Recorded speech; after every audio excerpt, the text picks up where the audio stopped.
नमस्कार। कैसे हैं आप? उम्मीद है बेहतर ही होंगे पहले से। तो अब आज के टॉपिक को हम शुरू करते हैं। आज का जो टॉपिक है वो धारिता पर परावैद्युत का प्रभाव। समझना है एक अगर कोई धारिता है और उसमें हम परावैद्युत का प्रयोग करना शुरू कर दें तो उस धारिता पर किस प्रकार से प्रभाव पड़ता है, इसका हम अध्ययन आज करते हैं। तो हमारा आज का टॉपिक है धारिता पर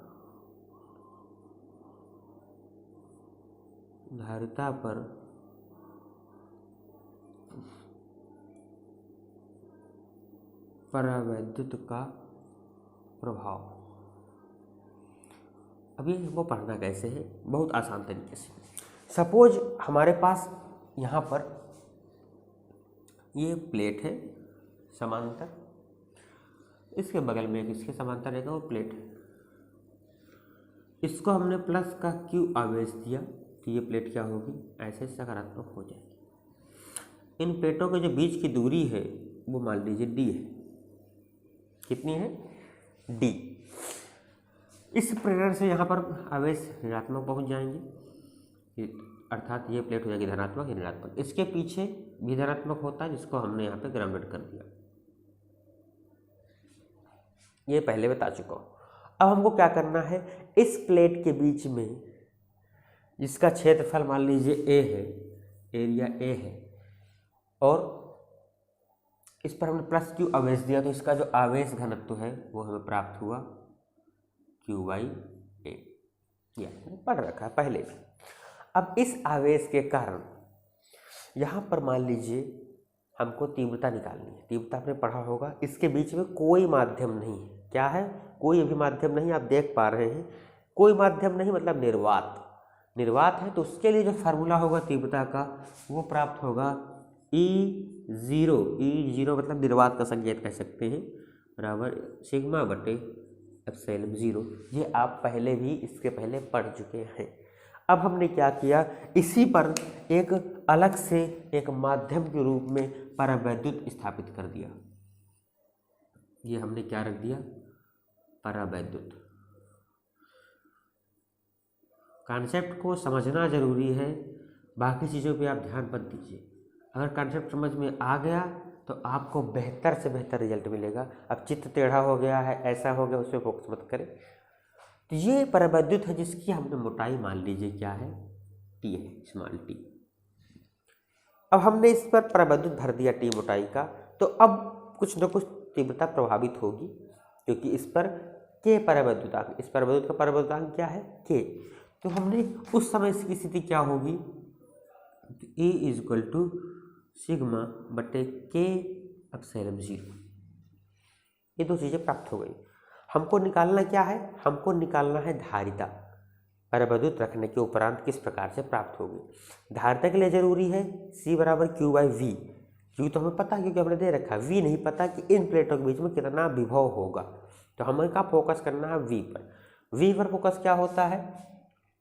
अब चूंकि आप जानते हो कि जो V है वो क्या है, वो एकांक आवेश को एक स्थान से दूसरे स्थान पर ले जाने में किया गया कार्य ही तो होता है। हमने मान लिया कि यहाँ पर आवेश एकांक है तो V बराबर क्या होगा, W/Q होता है ना। अगर यहाँ पे Q बराबर 1 हो गया, एकांक हो गए, तो V बराबर W। आपके समझने के लिए बता रहे हैं, इसका जरूरत नहीं है डेरिवेशन लिखने में। ये V बराबर W। अब W क्या है, W बराबर आप जानते हो F/D होता है, बल गुणे बल की दिशा में विस्थापन। अब यहाँ बल क्या है, तो एकांक आवेश पर लगने वाला बल क्या कहलाता है, यहाँ ध्यान रखियो, आपको याद होगा F = Q/, ये यदि इसमें Q = 1 तो E = F, और यही E यहाँ रख दिया तो V = E/D। ये फार्मूला मैंने आपको समझाया, खाली इस प्रकार खाली डेरिवेशन आपको निकालने में ये फार्मूला कहाँ से आ गया आप सोचना न पड़े। इसके अलावा भी आप जानते हो E = V/D, फार्मूला पहले भी आप पढ़े थे, यहाँ से भी कर सकते हो, V = E/D। तो इसकी हमें आवश्यकता डेरिवेशन में समझाने की नहीं है, सिर्फ आपको समझ में आए कि हम किस प्रकार है फार्मूला को यूज किया, तो इसलिए मैंने इसको यहाँ पर स्लाइड में दिखा दिया। इसमें आपको लिखने की जरूरत नहीं।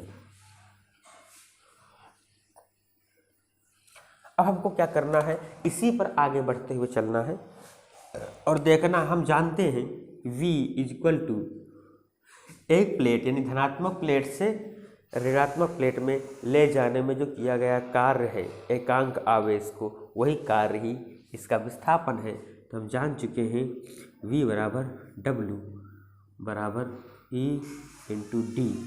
अब E मतलब इक्वल E।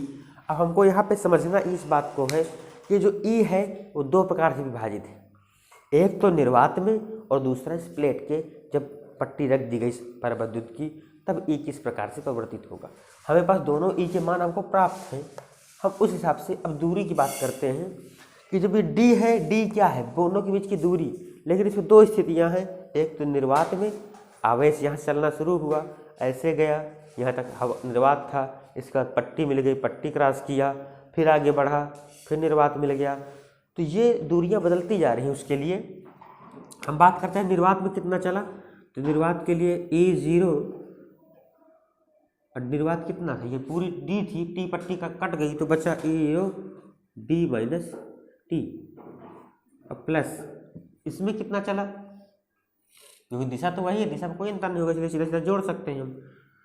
अब उसके लिए क्या होगा, E इंटू टी। ये स्पष्ट हो जाना चाहिए, अगर नहीं हुआ तो फिर दिमाग से लगा के समझिए। अब यहाँ से दोनों के मान स्थापित कर दीजिए, sigma by Q D minus T plus sigma by के एप्सिलॉन 0 इंटू टी। यहाँ sigma by epsilon 0 common point है, ये बाहर आ गया है तो ये देख लिया बाहर हो गया, D minus T plus T by के। अब ये आपको पूर्ण रूप से स्पष्ट हो रहा होगा। अब यहाँ पे सिग्मा का मान आप जानते हो क्यू बाई ए होता है, तो आप यहाँ से रख सकते हो, यहाँ से उठा करके v equal to Q by A epsilon 0 D minus T plus T by K. हमको निकालना क्या है, हमको निकालना है धारिता पर इस परावैद्युत का प्रभाव। कि जब दो प्लेटें रखी हैं, जो कंडेंसर में आपने देखा होगा कि अगर दो प्लेटें रखी होती है इसके बीच में कुछ भरा होता है, वो परावैद्युत ही होता है, और वो क्या प्रभाव डालता है उसके बीच में, हम उसकी गणना करने जा रहे हैं। और हमें V प्राप्त हो चुका है, यानी विभवांतर प्राप्त हो चुका है। विभवांतर प्राप्त हो तो आप जानते हो सूत्र क्या होता है, C बराबर Q बाई V। V का मान यहाँ पुट आउट कर दीजिए, आगे फार्मूला निकल आएगा बहुत आसानी से। Q V का मान रखेंगे इस इक्वेशन से, इस इक्वेशन पर डाल दीजिए, ये हो जाएगा Q by A epsilon 0 D minus T plus T by के। क्यू क्यू कैंसिल आउट, ये संख्या ऊपर जाएगी, संख्या जाएगी पलट, और पलटने के बाद स्थिति क्या होती है आप बहुत आसानी से समझ जाओगे इस बात को। तो C बराबर ये जो संख्या थी ए एप्सिलॉन 0, ये ऊपर घूम जाएगी तो बन जाएगा ए epsilon 0 by D minus T plus T by के। ये जो हमें प्राप्त हुआ ये एक व्यापक सूत्र प्राप्त हुआ, और इस पर बहुत सारी स्थितियां लागू होने वाली हैं आपको समझने के लिए। अब हमें यहाँ पे क्या समझना है, स्थिति एक, ध्यान रखेंगे इस फार्मूले को भी हमने डेरिवेट किया विस्तार से समझने के लिए। फार्मूला एक, ये टी क्या है, टी है परावैद्युत की पट्टी की चौड़ाई। अगर ये परावैद्युत अल्पांश रूप से आंशिक रूप से ना भर करके, अभी क्या है आंशिक रूप से भरा है, इस दोनों प्लेटों के बीच में पूर्ण रूप से भर दिया जाए तो क्या होगा, यदि T बराबर D, सीधी सी बात है, D पूरी प्लेटों के बीच की दूरी है, T इसकी मोटाई पूरे में भर दिया, तो क्या होगा कि इस सूत्र में ये मेन फार्मूला है, so इक्वेशन 1,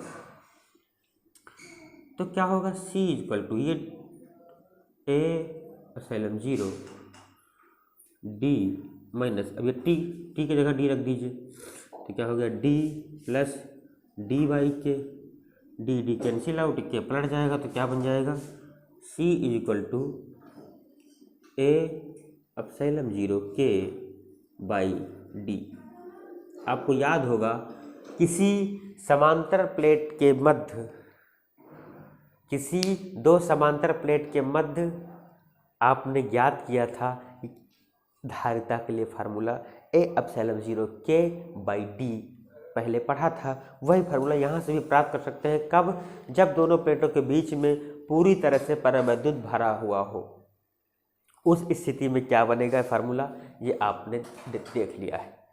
अगर ये समझ में आया तो इसके अब आगे बढ़ते हैं। इसके आगे बढ़ते हुए क्या देखते हैं कि यदि ये क्वेश्चन है, ये कंडीशन है, इसमें कोई दिक्कत नहीं है। पहली कंडीशन से इधर का आप नोट कर चुके होंगे, अगर नहीं नोट किए तो इसको आप फिर से आप अच्छी प्रकार से इसको नोट कर लें या स्क्रीनशॉट ले लें, इसमें मुझे कोई आपत्ति नहीं है। इसको मैं आगे बढ़ता हूँ कंडीशन के लिए अप्लाई करने के लिए।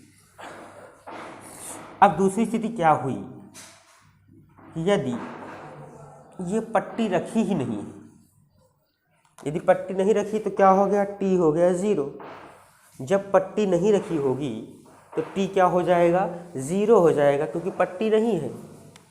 यदि दूसरी कंडीशन क्या बनी, यदि पट्टी, ये कंडीशन कब आती है, जब आप न्यूमेरिकल लगाते हो।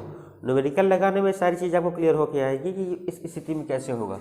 यदि t = 0 अर्थात पट्टी गायब, तो यहाँ से t गायब कर दो।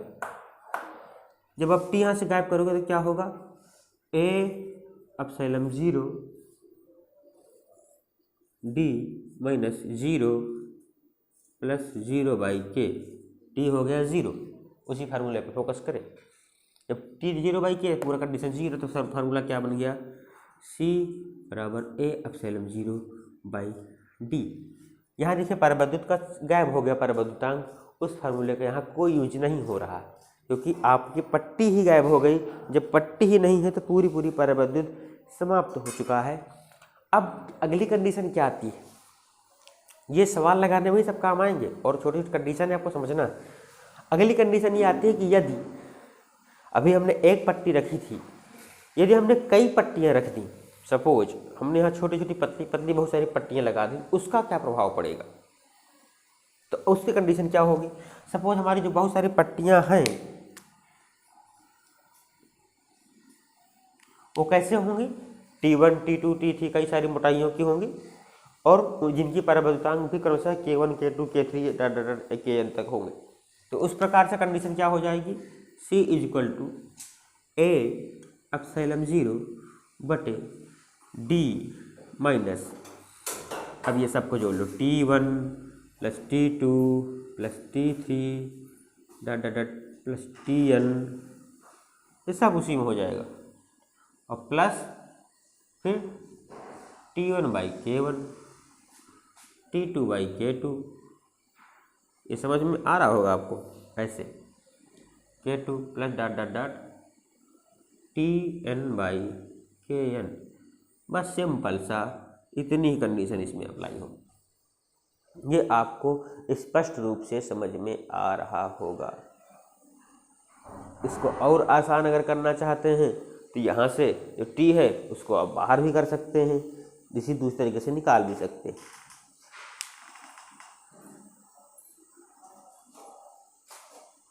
कैसे, आप यहाँ से चाहे तो कॉमन भी ले सकते हो, कॉमन पॉइंट करके। और अगर इसी में ये परावैद्युतांक पट्टियाँ छोटी छोटी जो रखी हैं ये पूरे में भर जाएं, क्या हो जाए, पूरे में भर जाए, यानी कोई डी के लिए स्पेस ना बचे। यदि पूरे में भर जाए, ये क्या है, आंशिक रूप से, ये क्या है, आंशिक रूप से रखी हुई हैं, और यदि पूरे में भर जाएं पट्टियाँ पूरे में, तब स्थिति कुछ और होगी। यदि पूरे में भर जाते हैं, यदि D = T1 + T2 + T3, समझ गए ना, पूरा है Tn तक, तो क्या होगा, ये D का मान रखा जाएगा, कट जाएगा। जब D का मान ये यही चीज़ सेम इसमें है, तो A एप्सिलॉन 0 और ये कट के T1/K1 + T2/K2 + Tn/Kn, ये फार्मूला प्राप्त हो जाएगा। अब इसी में एक बात और आती है, आपको ध्यान रखना है कि यदि यहाँ पर परावैद्युतांक न रख करके, यदि यहाँ पर हमने परवैद्युतांक के बजाय कोई चालक की पट्टी रख दी, तब क्या होगा? चालक समझ रहे हैं कर? जब हम चालक की पट्टी रख देंगे तो चालक की पट्टी में स्थिति क्या होगी? आपको अगर पता हो तो अच्छी बात है, अगर नहीं पता तो जान लीजिए। चालक के लिए, यानी चालक के लिए नोट कर लें कहीं पर, चालक का परावैद्युतांक क्या होगा? उसके लिए k अनंत हो जाता है। चालक के लिए क्या हो जाता है? परावैद्युतांक अनंत हो जाता है। और फिर वही कंडीशन उसी का रखना है। अगर हम चालक के लिए अनंत रखते हैं तो क्या होता है? उसी फार्मूले पर स्थिति दूसरी बदल जाती है। k का मान क्या हो रखना है? अनंत रखना है। तो फार्मूला क्या बन जाएगा? c = a epsilon 0 by d minus Anant plus Anant by k infinite. अब इसका मान 0 और ये अनंत नहीं, t का मान थोड़ा अनंत हो गया, सॉरी उल्टा हो गया t बाई इनफाइनाइट, ये मान इसका 0 होता है, आपको पता होगा। तो a epsilon 0 by d minus t। और अगर इसी बात पर ये पट्टियाँ आंशिक रूप से रख करके चालक को पूर्ण रूप से रख दिया जाए तो इसी फार्मूले में यदि आंशिक रूप से भरी, यदि पूर्ण रूप से भरी होंगी तो क्या होगा? पूर्ण रूप की स्थिति में d = t,